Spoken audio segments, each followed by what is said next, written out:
도무지 믿기 어려운 일이 일어났습니다. 지구상 가장 무자비한 자연 조건, 가장 살기 힘든 땅. 사계절은 아름답지만 그 누구에게도 친절하지 않았고 산은 첩첩이 막혀 있었으며 땅은 물조차 잘 머금지 않았습니다. 그런데 그 땅 위에서 수천 년을 굶지 않고 살아남은 민족이 있습니다. 전쟁이 나도 가뭄이 나도 기술이 없어도 그들은 이웃이 굶는다는 사실 하나만으로 손에 삽을 쥐었습니다. 그 누구보다 경쟁하지만 또 그 누구보다 나누는 민족. 누가 시키지 않았고 누가 지켜보지 않아도 삽을 들고 손을 맞잡고 사람을 살리는 생존 본능. 유럽에서 온 인류학자 그녀는 말합니다. 통계는 침묵했지만 그들의 손은 진실을 말하고 있었습니다. 저는 에밀리 로하스입니다. 유럽의 국립대학에서 인류학 박사과정을 밟고 있는 연구자예요. 제 연구 분야는 재난 이후 공동체의 복원력인데요. 그 이유는 간단했습니다. 저는 아주 오래전부터 왜 어떤 나라는 무너지고 어떤 나라는 다시 일어나는가를 알고 싶었거든요. 제가 어린 시절을 보낸 남미의 한 해안 도시는 허리케인 한 번에 초토화됐고 제 가족도 이재민이 되었습니다. 그런데 그 뒤로도 아무것도 바뀌지 않았어요. 부자들은 다른 도시로 이주했고 남겨진 사람들은 잊힌 듯이 살아갔죠. 그때 저는 결심했어요. 사람을 살리는 건 건물이 아니라 공동체라는 걸 증명해 보이겠다고요. 그런데 문제는 아무리 연구를 해도 이 질문에 명쾌한 답이 나오지 않았다는 겁니다. 전 세계 수많은 재난 복구 사례를 비교하고 유엔 보고서를 분석하고 사회적 연대지수를 통계화해도 한 가지 나라만은 설명이 안 됐어요. 바로 한국이었습니다. 자연재해 피해 복구 시간 세계 최단, 인명피해 최소화, 시민 자발성 최고 수준.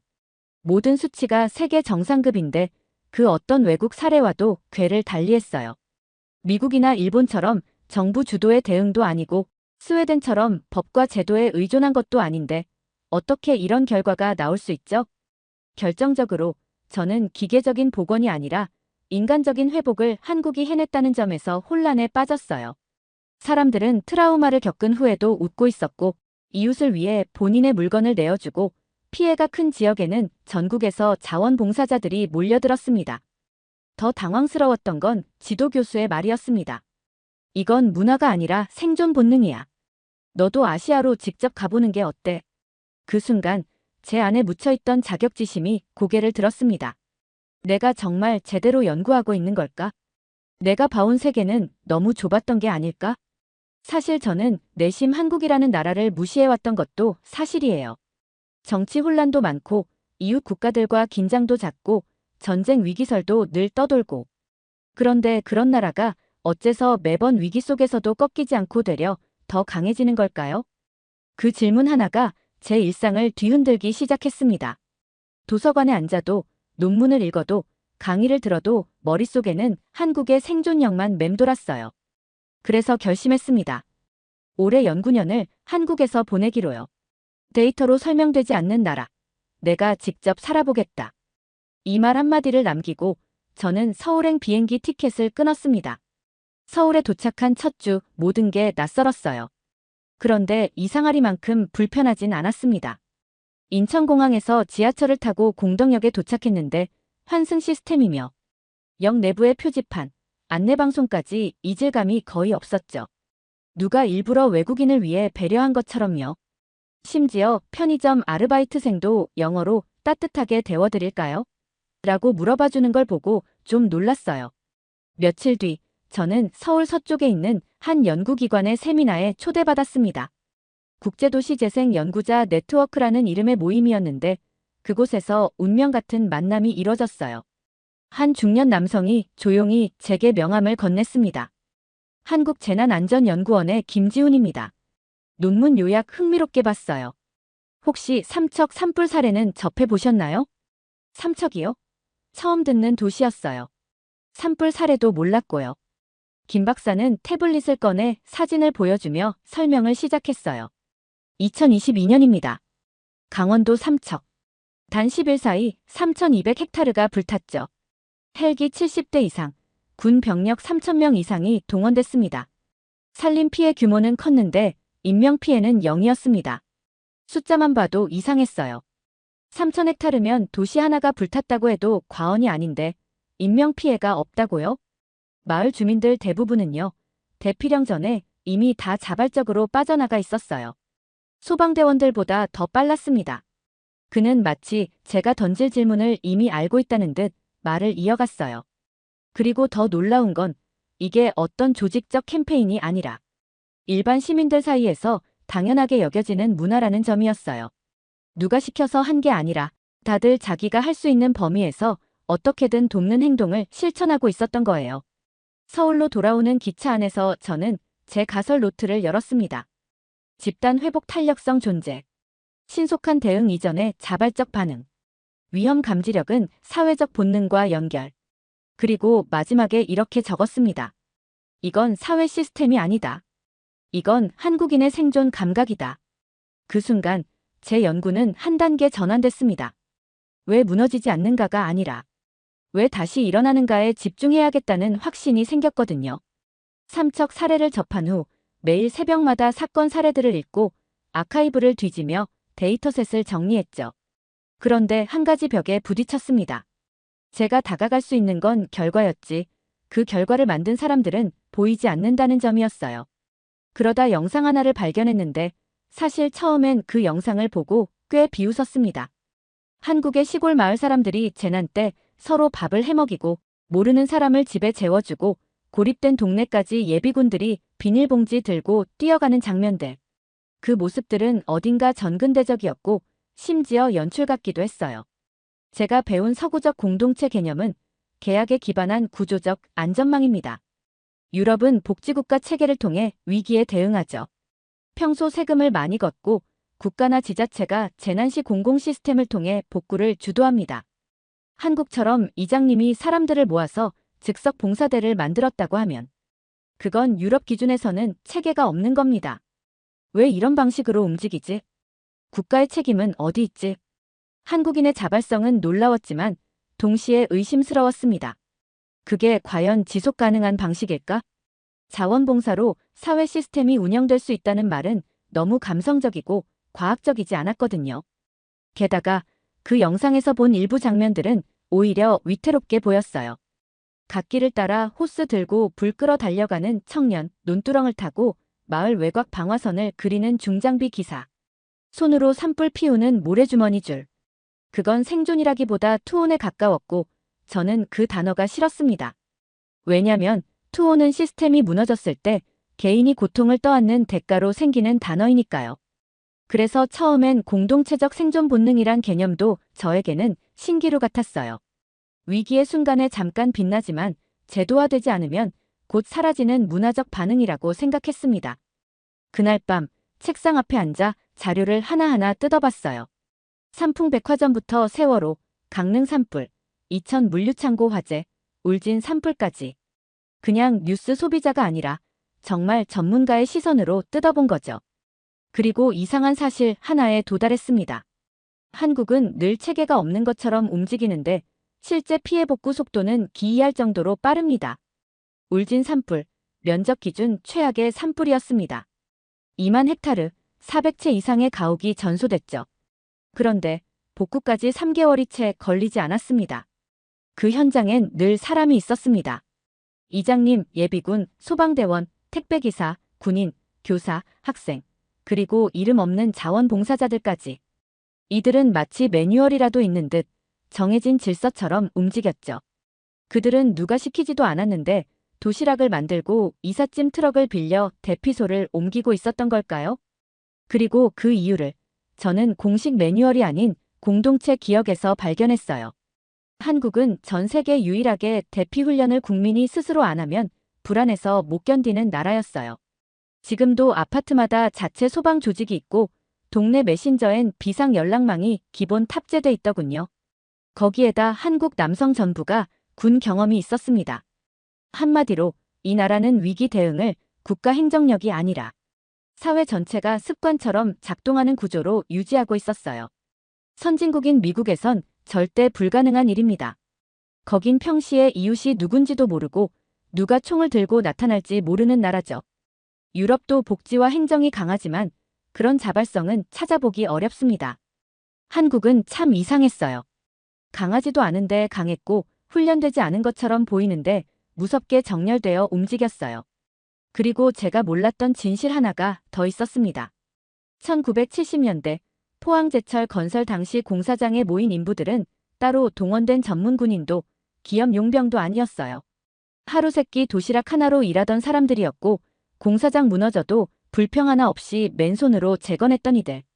그 사람들이 지금의 한국인들이었습니다. 이쯤 되니 저도 혼란스러워지더군요. 이게 정말 시스템이 없는 사회일까? 아니면 겉으론 드러나지 않았지만 시민 자체가 하나의 거대한 안전망인 사회였던 걸까? 한국에 온 지도 어느덧 몇 달이 지났습니다. 서울, 부산, 강릉까지 짧은 일정 안에서도 참 많은 지역을 둘러봤죠. 눈부신 도심과 첨단 기술, 효율적인 시스템들도 인상적이었지만 제게 정말 강한 인상을 남긴 건 그런 화려한 풍경이 아니었습니다.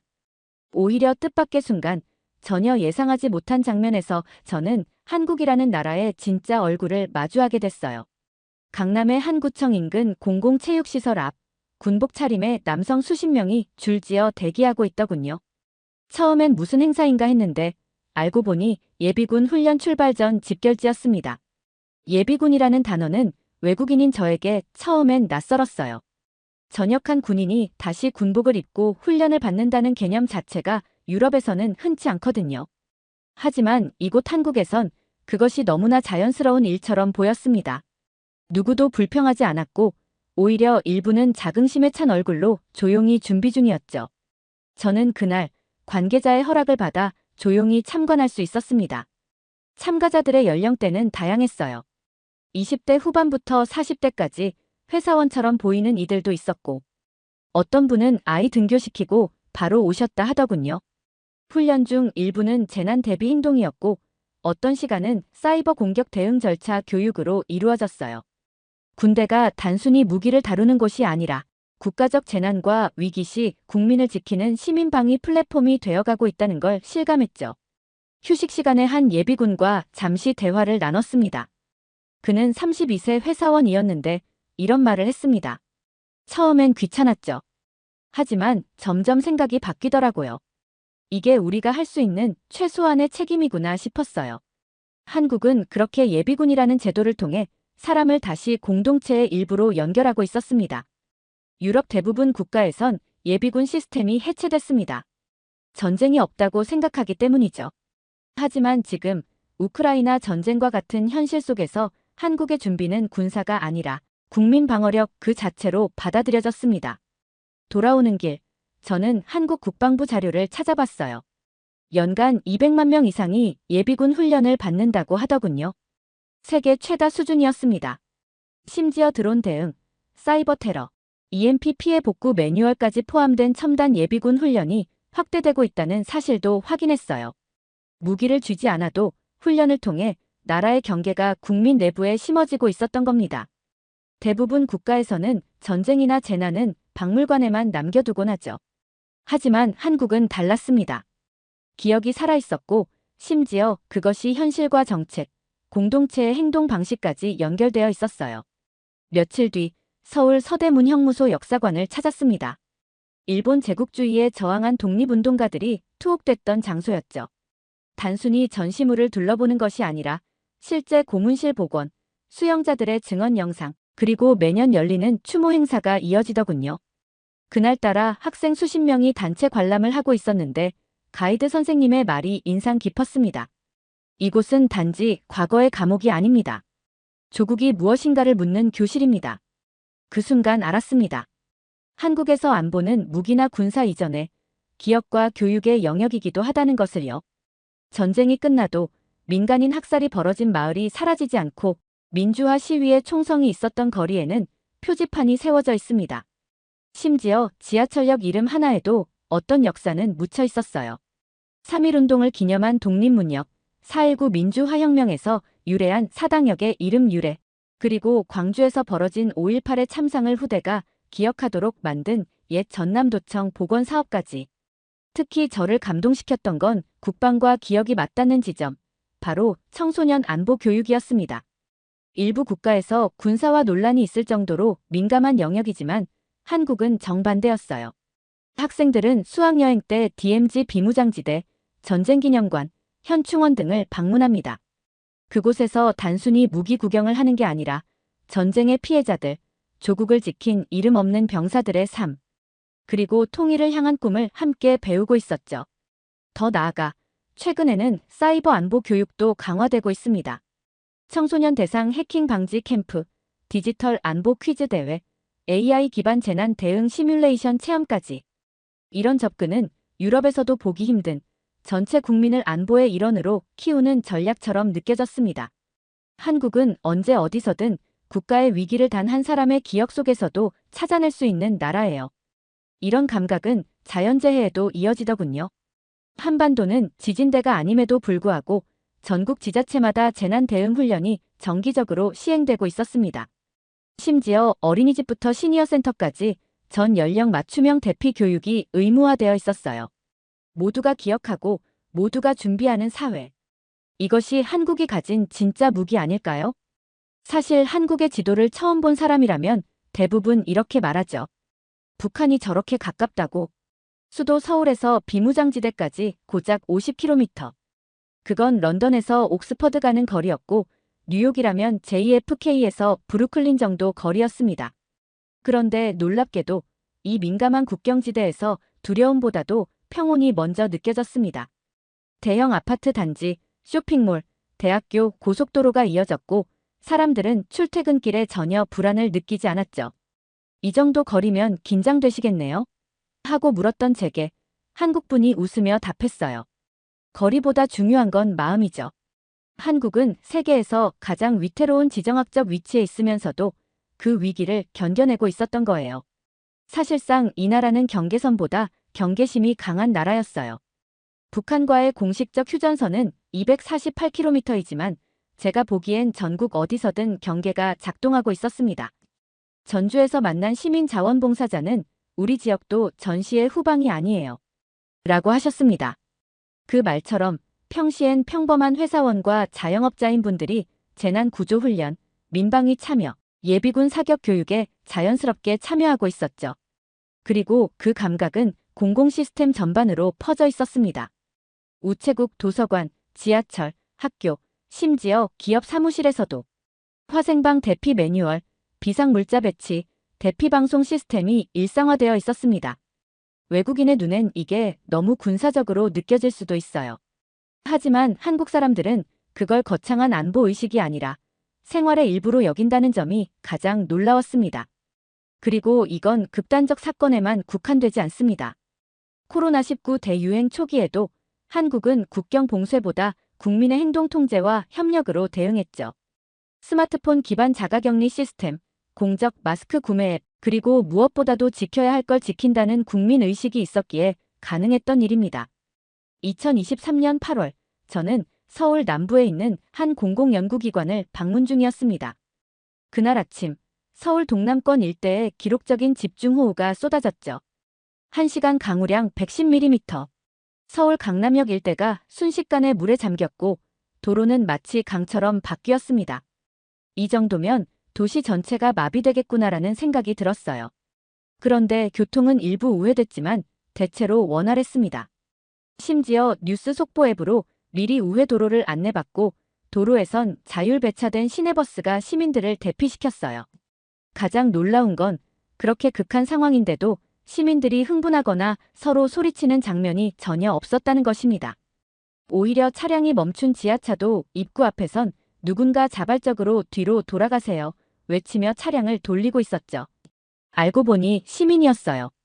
하지만 현장에선 경찰이나 공무원 못지않게 질서를 만들고 있었습니다. 사실 한국은 거의 매해 국가적 위기를 겪습니다. 태풍, 폭우, 산불, 전염병, 사이버 공격, 북한 도발까지. 그럼에도 매번 통제력을 잃지 않고 놀라운 회복력을 보여줬습니다. 게다가 한국의 위기 대응 시스템은 정부 주도와 시민 참여가 결합된 하이브리드 모델입니다. 예컨대 재난지원금 시스템은 코로나19 당시 세계 최초로 전 국민 디지털 지급 체계를 1개월 만에 구축했고 이후 전국 모든 국민에게 손쉽게 지급되며 해외 주요 언론에서 IT 기술과 행정 시스템의 기적이라 보도됐죠. 더구나 한국은 공공데이터 활용에서도 세계 최상위권입니다. 기상청, 소방청, 경찰청, 군, 보건복지부, 지방자치단체 간 데이터 연계가 평시에도 API로 실시간 공유되고 있고, 이 덕분에 사고 후 대응이 아닌 사고 전 예방이 가능해지고 있습니다. 이쯤 되면 단순한 위기 대응 능력을 넘어서 사회 전체가 유기적으로 작동하는 생명체처럼 느껴졌습니다. 실제로 제 주변 외국 전문가들도 말합니다. 한국은 인공지능보다 빠르게 작동하는 사회다. 연구를 마치고 파리로 돌아온 그날, 저는 공항 게이트를 나서며 묘한 낯설음을 느꼈습니다. 분명 익숙한 집인데 뭔가 빠져 있었습니다. 사람들의 걸음걸이는 여유로웠지만 흐트러졌고 표정은 평온했지만 느슨했습니다. 1년 전까지만 해도 그게 당연하다 여겼던 모습이었죠. 그런데 지금은 아니었습니다. 저는 한국에서 어떤 보이지 않는 긴장감에 익숙해졌던 겁니다. 한 달 후 프랑스 남부에서 산불이 발생했습니다. 뉴스는 긴급 속보로 떠들썩했고 SNS에는 대피 경로를 묻는 글이 올라오기 시작했죠. 하지만 상황은 도무지 통제되지 않았습니다. 현장엔 구조 인력이 부족했고 무엇보다 사람들 스스로가 움직이지 않았습니다. 정부가 알려주겠지, 누가 뭐 하겠지라는 태도가 만연했어요. 반면 저는 한국에서의 산불 사태를 조사했었죠. 한국에선 곧바로 재난 문자가 도착했고 열차는 자동으로 멈췄으며 아파트 전체가 순식간에 통제된 대피 시스템 안으로 들어갔습니다. 심지어 편의점 직원도 주민센터 공무원도 훈련된 듯 움직였어요. 마치 이 나라는 모든 시민이 예비군이 아니라 예비공무원 같은 모습을 보였어요. 유럽에선 그런 일은 상상도 못합니다. 프랑스에서 재난 대응은 늘 초동 대응 실패가 뉴스 제목이 되곤 하죠. 독일에서도 얼마 전 대홍수 피해 때 같은 일이 반복됐고요. 시스템 문제라고만 보지 않았습니다. 저는 이것을 기억력의 차이라고 느꼈어요. 한국은 위기를 잊지 않고 기억합니다. 심지어 그것을 행동의 기반으로 삼죠. 얼마 지나지 않아 독일 베를린에서 열린 위기관리 세미나에 발표자로 초청됐습니다. 주제는 국가 단위 민방위 시스템의 현대적 모델. 저는 망설이지 않고 한국을 사례로 들었습니다. 발표가 끝나자 한 장교가 물었습니다. 그들은 왜 이렇게까지 준비하는 거죠? 저는 말했습니다. 그들은 한 번이라도 죽을 뻔한 경험을 한 민족입니다. 그리고 그 기억을 절대 잊지 않죠. 한국에서는 과거 경험이 제도에 반영됩니다. 산불, 침수, 지진, 감염병, 정전, 유류 사고까지. 시민들은 다음 재난 때 어떻게 움직여야 할지를 이미 시뮬레이션하고 있어요. 그건 교육으로 설명할 수 없는 공동체의 생존 본능이었습니다. 파리 지하철을 타고 귀가하던 날, 저는 한국에서 보았던 그 복도가 떠올랐어요. 소화기, 방독면, 그리고 피난 안내도. 서울의 아파트 복도엔 당연히 있었죠. 그런데 파리의 제 아파트엔 아무것도 없었습니다. 귀국 후 몇 달이 지나면서 저는 점점 말수가 줄어들었습니다. 한국 이야기만 꺼내면 주변 사람들의 얼굴이 굳어졌거든요. 그들은 정중하게 미소 지으며 말했죠. 그렇게 한국이 좋으면 한국에서 살지 그래. 아시아가 대단해봤자 얼마나 대단하다고. 처음엔 그냥 그런가 보다 했습니다. 그런데 어느 순간부터 그 말들이 선긋기처럼 느껴졌어요. 파리의 한 국제정치연구소 세미나에서 저는 한국의 예비군 시스템을 소개했습니다.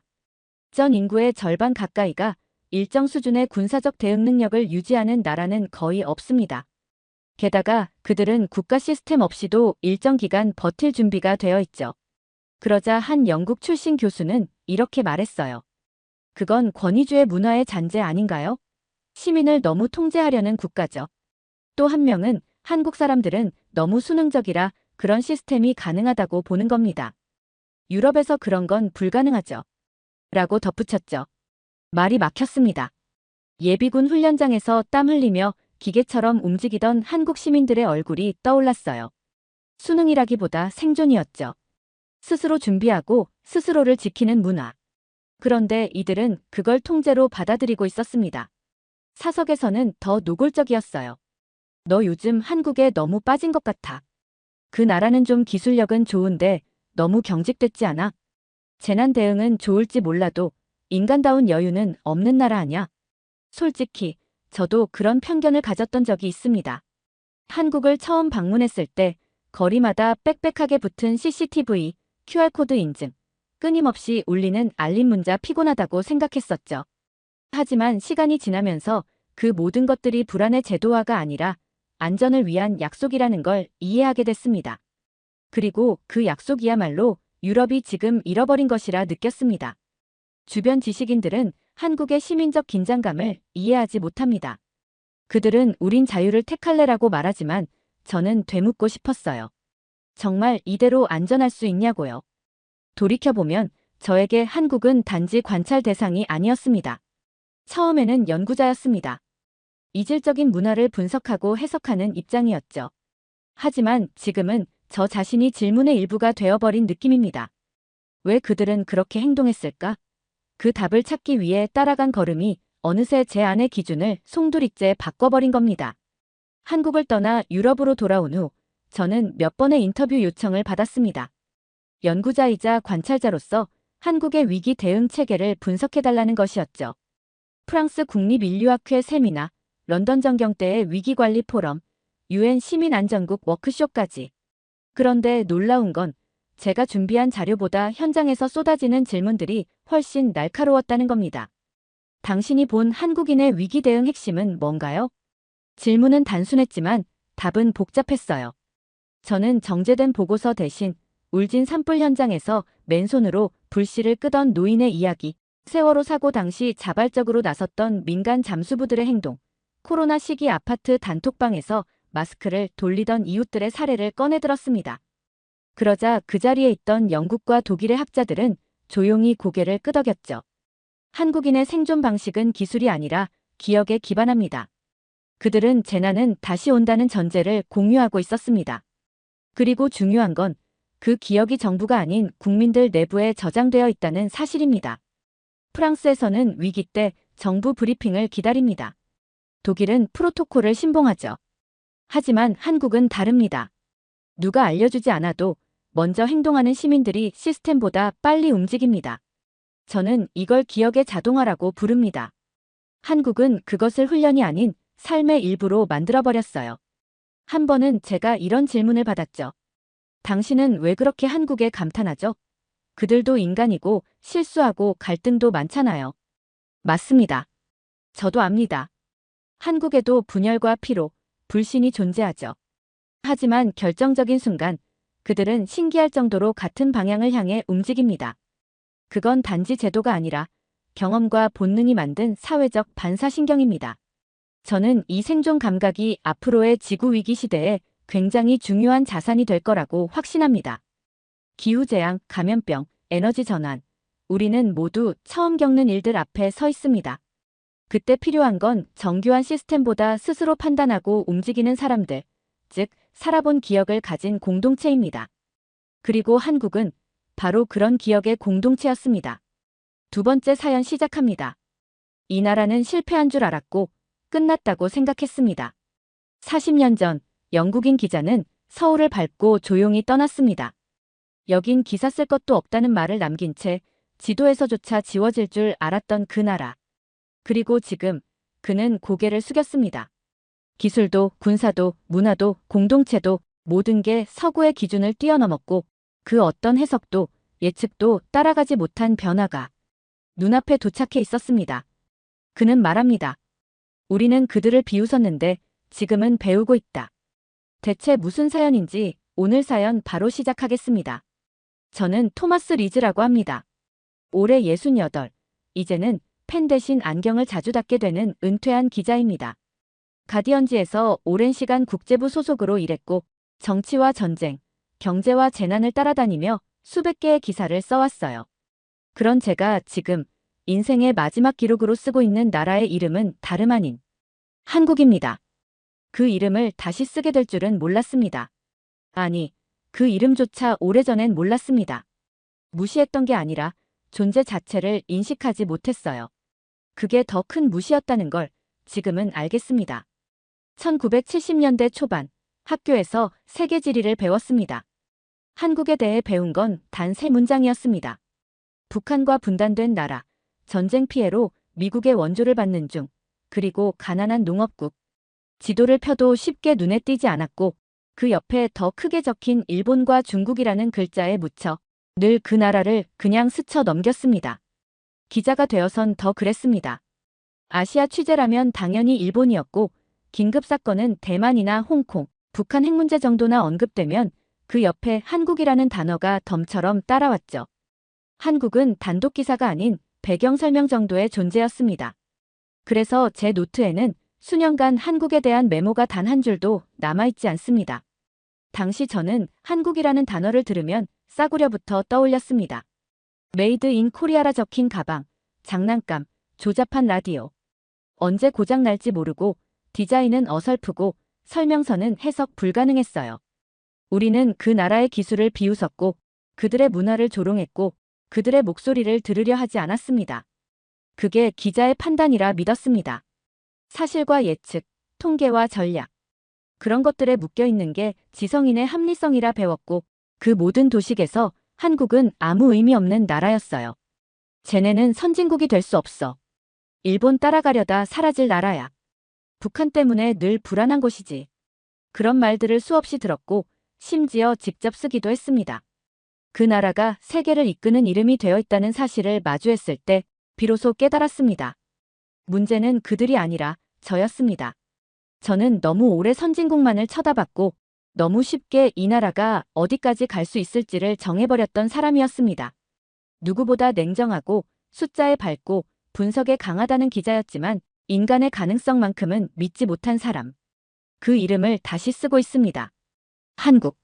지금은 아침마다 뉴스로, 책으로, 영상으로 그 나라를 따라가고 있어요. 그리고 이제 그들의 과거를 거슬러 올라가며 제가 놓쳤던 진실을 하나하나 되짚고 있습니다. 그 시작은 아예 기억조차 나지 않던 이름을 다시 떠올리는 것에서부터였어요. 1978년 가을, 서울에 도착했습니다. 가디언지 아시아 특집 기획의 일환으로 일본 도쿄를 중심 취재하던 중 경유지처럼 끼워 넣은 2박 3일 일정이었죠.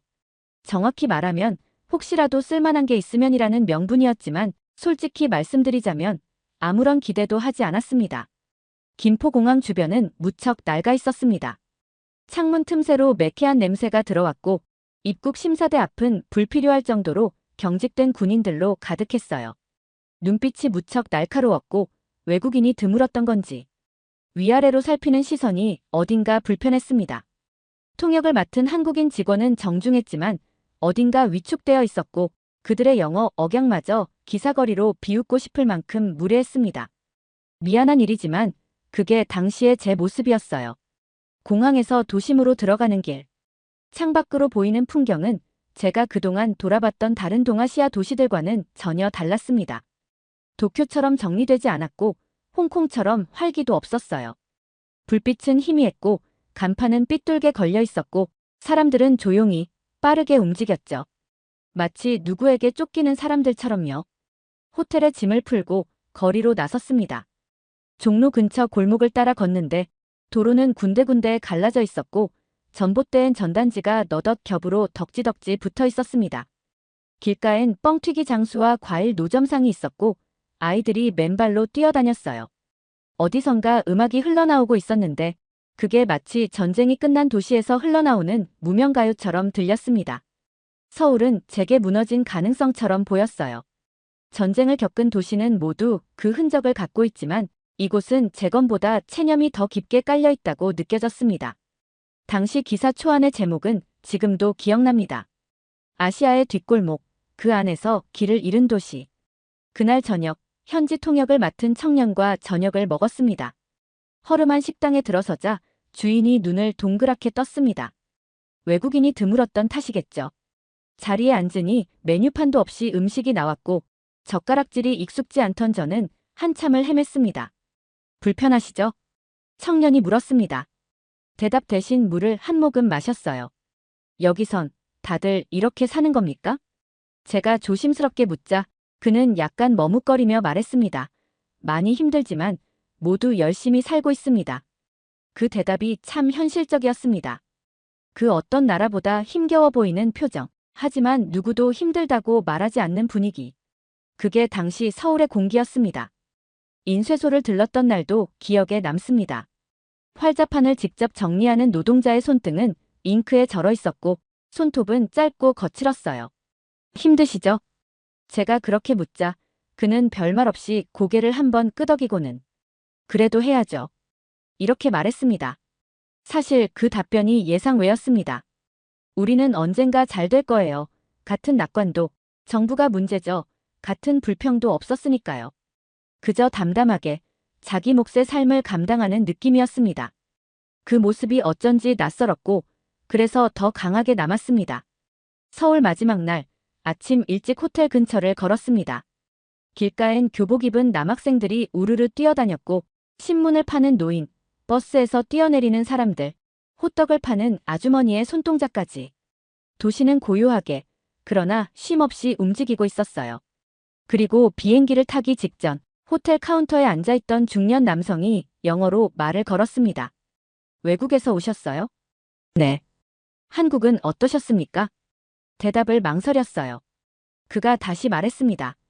아직은 부족하지만 그래도 나중엔 좀 나아지지 않겠습니까? 그 말이 묘하게 오래 남았습니다.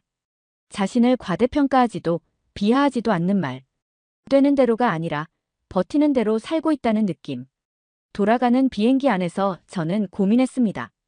이걸 기사로 쓸 것인가? 하지만 결국 한국은 기사화하지 않았습니다. 뉴스가 될 만큼 강하지도 않고 독자들이 궁금해할 만큼 특별하지도 않다고 생각했어요. 서울 출장 이후 다시는 한국을 생각하지 않았습니다. 기억에 남는 것도 별로 없었고 기사로 쓸만한 가치는 더더욱 느끼지 못했어요. 그냥 그런 나라였다. 그렇게 정리했고 편집부에서도 별다른 반응 없이 넘어갔습니다. 그 후로도 한참 동안 한국은 제 업무에서 사라진 단어였습니다. 그러다 몇 년 후 어느 날 집 근처 백화점에서 한국제 텔레비전을 봤습니다. 삼성? 처음 듣는 브랜드였습니다. 판매원은 요즘 한국 제품이 싸고 괜찮다고 했지만 속으로 싸니까 괜찮겠지라며 비웃었어요. 디자인은 어설펐고 리모컨은 무겁기만 했고 한철 쓰다 버리는 수준이겠지 싶었습니다. 그때만 해도 저를 포함한 대부분의 유럽인들은 한국산은 일본산의 저렴한 모조품이라는 인식을 갖고 있었어요. 신문에 실린 한국 관련 뉴스도 대부분 부정적이었습니다. 학생 시위, 정권 탄압, 노동자 분신, 가난하고 위험한 나라, 정치적 불안정, 이 세 단어가 늘 기사 제목에 붙었습니다. 저는 그런 기사를 읽으며 스스로에게 되뇌었습니다. 저 나라는 결국 안 돼. 하지만 그 믿음은 서서히 흔들리기 시작했습니다. 1990년대 들어 삼성, LG, 현대라는 이름이 전시회와 국제시장에 본격적으로 등장하기 시작했어요. 그저 값싼 제품이던 게 점점 기능 좋은 제품으로 바뀌더군요. 사람들은 처음엔 싸니까 샀고 나중엔 성능이 좋으니까 샀습니다. 그리고 언젠가부터는 왜 이 정도 가격에 이런 품질이 가능한 거지? 라는 반응이 나왔죠. 저도 어느 순간부터 집에 놓인 전자제품에 메이드 인 코리아가 붙어 있는 걸 당연하게 받아들이게 됐습니다. 더 이상 가난한 나라라 부를 수 없게 된 건 수출 통계 때문이 아니었습니다. 유럽이 만들지 못한 걸 한국이 만들고 있었기 때문이었습니다.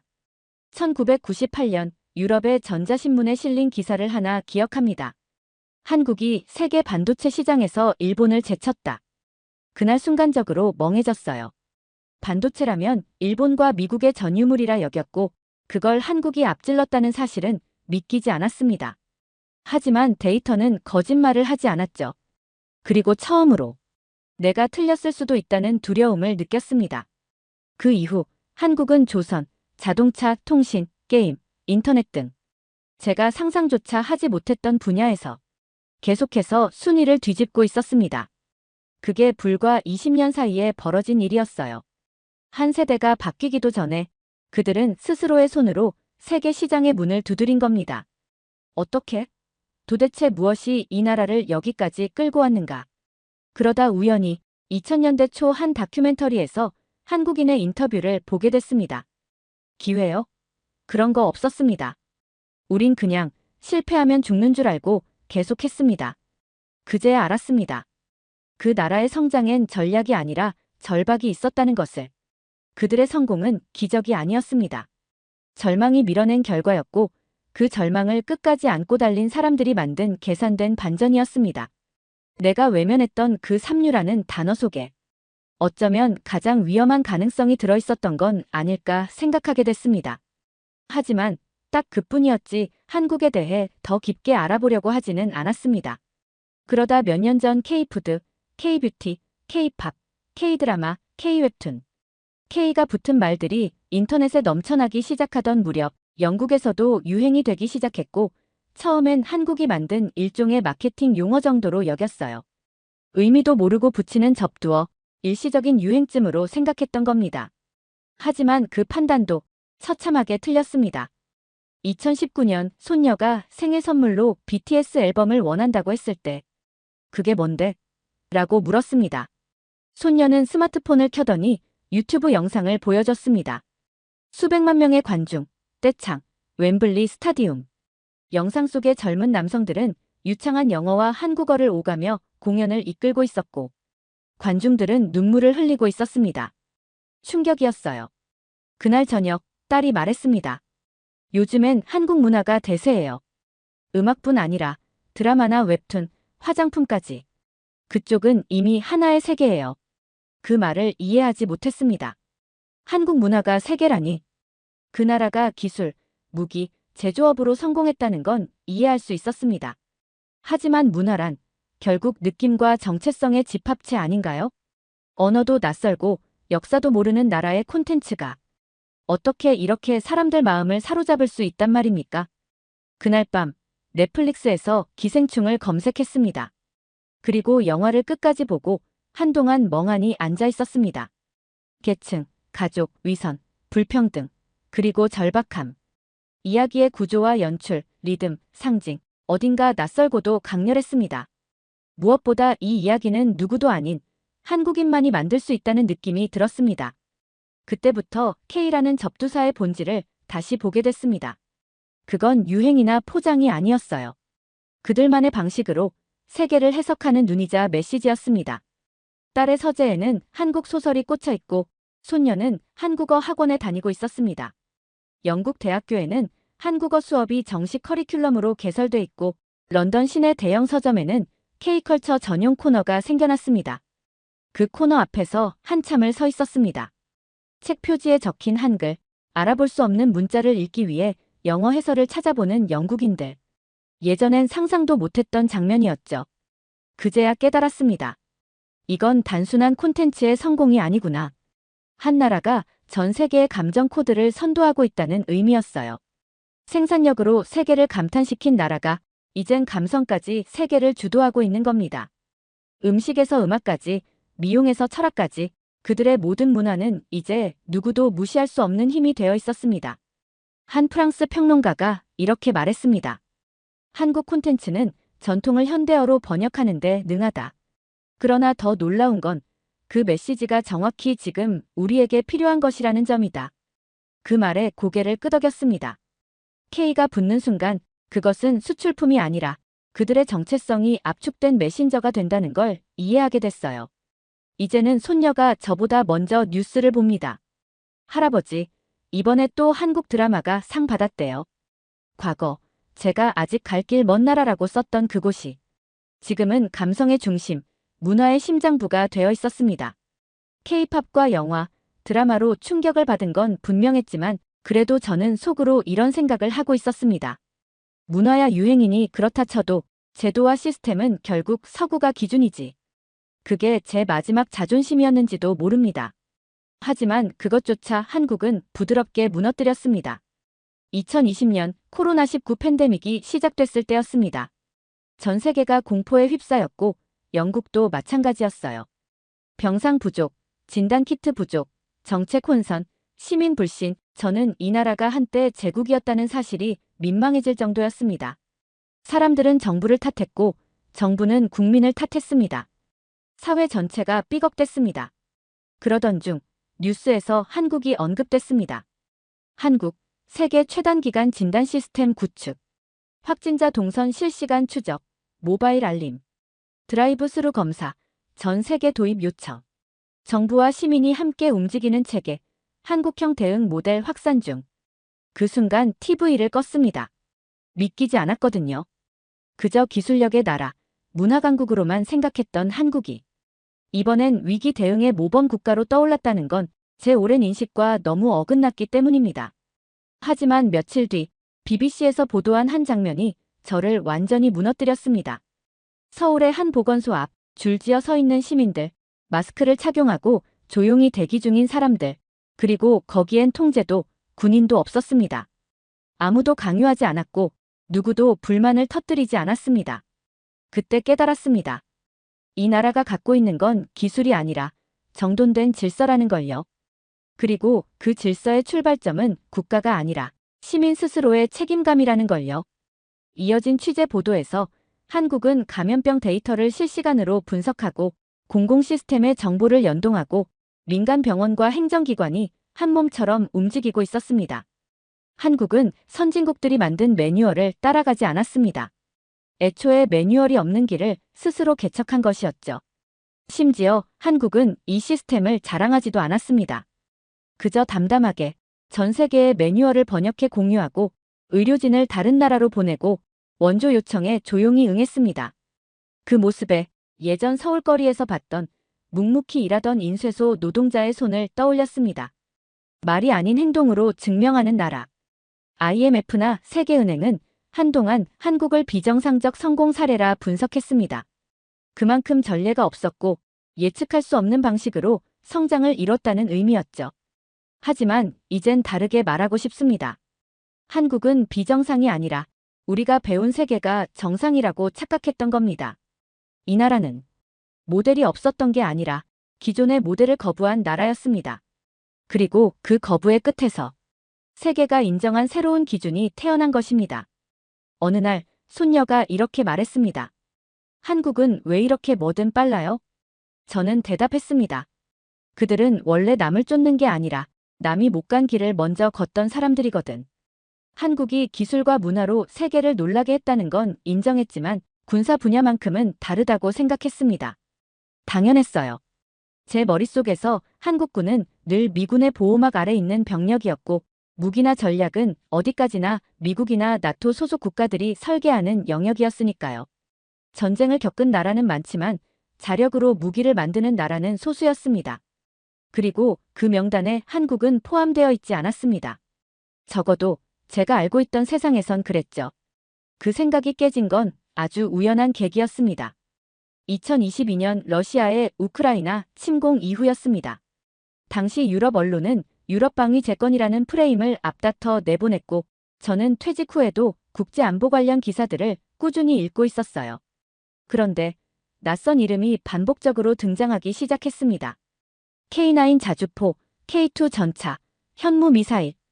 한국산 무기들이 유럽 전장에 공급되는 후보로 거론되고 있었고 특히 폴란드가 한국과 수십억 달러 규모의 군사 계약을 체결했다는 기사엔 저도 모르게 화면을 캡처하고 2번이나 기사 전체를 정독했어요. 처음엔 믿기지 않았습니다. 한국이 무기를 수출한다고?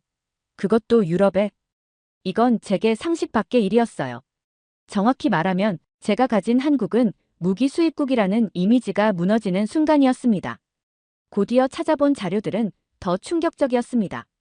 세계 10위권 군사 수출국, 자주포 수출 세계 1위, 전차부터 전투기까지 자체 개발 중, 극초음속 미사일 연구, 무인기 전력화까지. 거기엔 의존이라는 단어가 없었습니다. 그 대신 등장한 건 설계, 시험 발사, 합동 생산, 수출 승인 같은 단어들이었어요. 언제부터 이렇게 된 거지? 한국의 군사 산업을 깊이 들여다보니 그 시작은 오래전으로 거슬러 올라가더군요. 전쟁 후 미국의 지원을 받던 나라에서 70에서 80년대에 스스로 총을 만들고 90년대엔 전차를 설계하고 2000년대부턴 수출을 하기 시작했답니다. 그리고 지금은 전쟁을 경험한 나라만이 설계할 수 있는 실전형 무기를 만든다고 평가받고 있었어요. 이건 전쟁 개념 자체를 이해하고 그에 맞춰 전장을 설계하는 전략 국가로의 도약이었어요. 과거 서울을 걷던 기억이 떠올랐습니다. 군복을 입고 지나가던 청년들, 교복 입고 줄지어 걸어가던 학생들, 그들이 제게는 민주주의가 부족한 국가의 상징처럼 보였지만 지금 와서 보니 그 모든 게 이 나라의 저력과 집단적 경계심의 일부였던 겁니다. 한국은 세계에서 몇 안 되는 자국 내 전쟁을 경험한 세대가 아직 살아있는 나라였습니다. 그리고 그 기억은 전쟁 박물관에 머물지 않았고 국방산업과 기술개발, 병역의식, 외교 전략으로 연결되어 있었어요. 폴란드와의 무기 수출 계약식 장면에서 한 한국군 관계자가 인터뷰에서 이렇게 말했습니다. 전쟁을 겪은 우리는 전장을 종이에 그리지 않습니다. 우리에겐 아직도 땅이, 바다가, 하늘이 전장입니다. 그건 정확한 현실 인식에서 출발한 결의의 언어였고 한 국가가 가진 살아있는 위기 감각이 느껴졌어요. 더 이상 한국을 병사국가로 볼 수 없었습니다. 이 나라는 지금 전략을 설계하는 주체가 되어 있었습니다. 그 순간 깨달았습니다. 강한 나라가 전쟁을 이기는 게 아니라 전쟁을 잊지 못한 나라가 전장을 만들 수 있다는 걸요. 도대체 이 나라의 본질은 뭘까? 성공의 속도가 너무 빨라서 따라잡기도 어려웠고 분야도 너무 넓어서 정에 내리기 힘들었습니다. 그러다 문득 가장 단순한 걸 잊고 있었다는 사실을 깨달았습니다. 그건 기술도 정책도 전략도 아닌 사람이었습니다. 2023년 봄 한국을 찾았습니다. 팬데믹 이후 방문이었고 서울역에 내리자마자 그 특유의 질서 있는 분주함이 느껴졌어요. 에스컬레이터 줄 횡단보도 앞 멈춰 선 행인들 그리고 누구 하나 소란스럽지 않은 공기. 하루는 마트에 들렀다가 한 장면을 봤습니다. 계산대 앞에 긴 줄이 늘어서 있었는데 할머니 한 분이 지갑에서 동전을 꺼내느라 시간을 끌고 계셨습니다. 뒤에 서 있던 젊은 남성이 조용히 말했습니다. 괜찮습니다. 천천히 하세요. 누구도 인상을 쓰지 않았고 그 순간은 마치 아무 일도 아닌 듯 흘러갔습니다. 하지만 저에겐 강하게 박혔습니다. 이 나라가 이렇게까지 발전했는데 왜 이런 장면이 아직도 존재하지? 영국이라면 글쎄요. 욕설은 아니더라도 한숨이나 핀잔은 나왔을 겁니다. 물론 개인차가 있겠지만 한국에선 그 작은 배려가 아주 일상처럼 녹아 있었습니다. 그날 밤 오래된 기사를 꺼내 읽었습니다. 1997년 외환위기 당시 금 모으기 운동에 300만 명 이상이 참여했다는 기사였어요. 그때도 이해가 되지 않았습니다. 개인이 왜 국가의 빚을 갚기 위해 결혼 반지까지 내놓는가?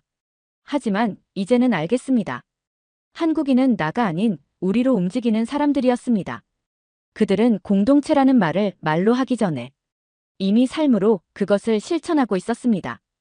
팬데믹 동안 정부의 지시가 떨어지기도 전에 자가격리를 자청하고 아파트 단지에서 길거리에서 마스크를 나눠주며 이웃이니까요라고 말하던 사람들.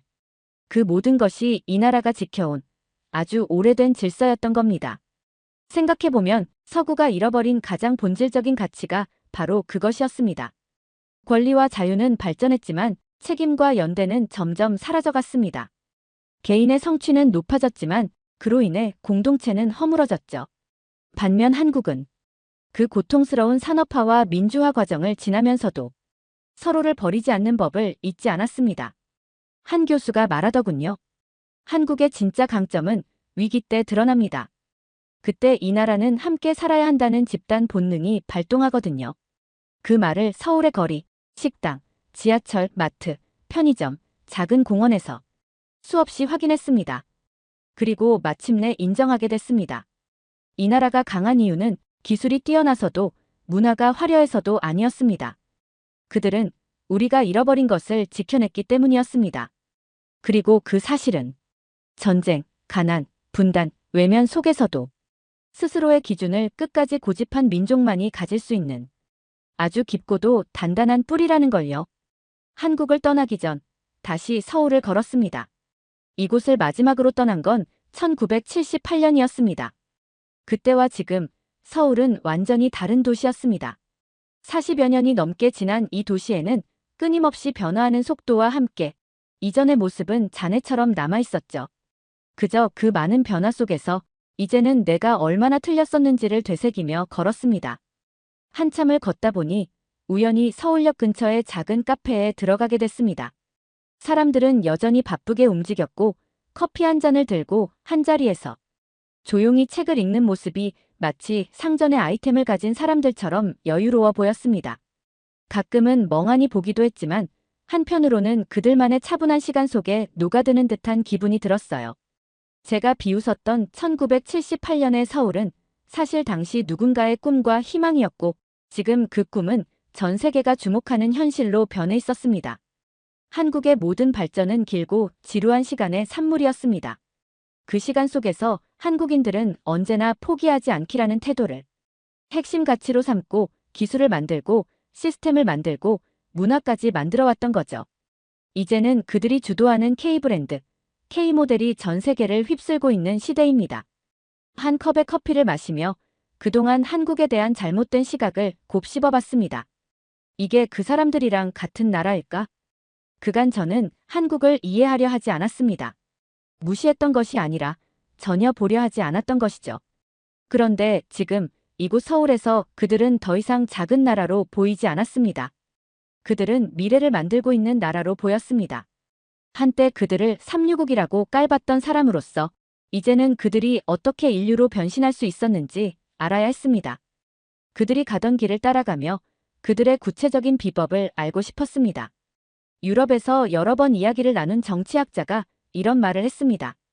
한국의 경제적, 군사적, 문화적 성장엔 하나의 비밀이 있습니다. 그건 절박함입니다. 이 나라는 결코 하나의 모델만 따라간 적이 없어요.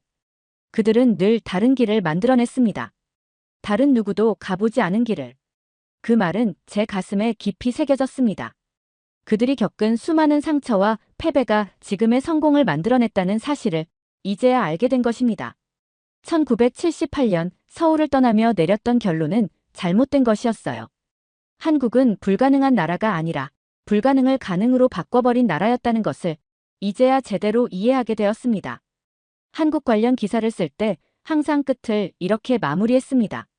이 나라의 미래는 여전히 불확실하다. 그러나 지금 저는 다른 말을 해야 합니다. 한국의 미래는 이미 결정되었다.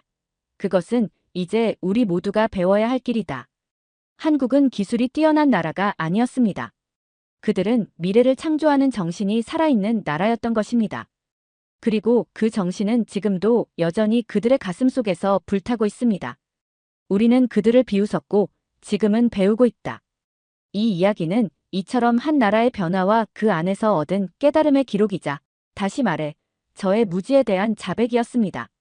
하지만 이 기록을 남긴 이유는 그들의 길을 배우고 싶은 마음에서부터 시작됐기 때문입니다. 이제 한국은 세계가 두려워하는 나라가 되었고 우리는 그들의 발자취를 따라가며 그들이 놓쳤던 것들을 보지 않기 위해 더 나은 세상을 향해 나아가야 할 때입니다. 오늘 사연이 재미있으셨다면 구독과 좋아요, 알림 설정까지 부탁드립니다. 더 재미있는 사연으로 돌아오겠습니다. 이상 감동탐험이었습니다.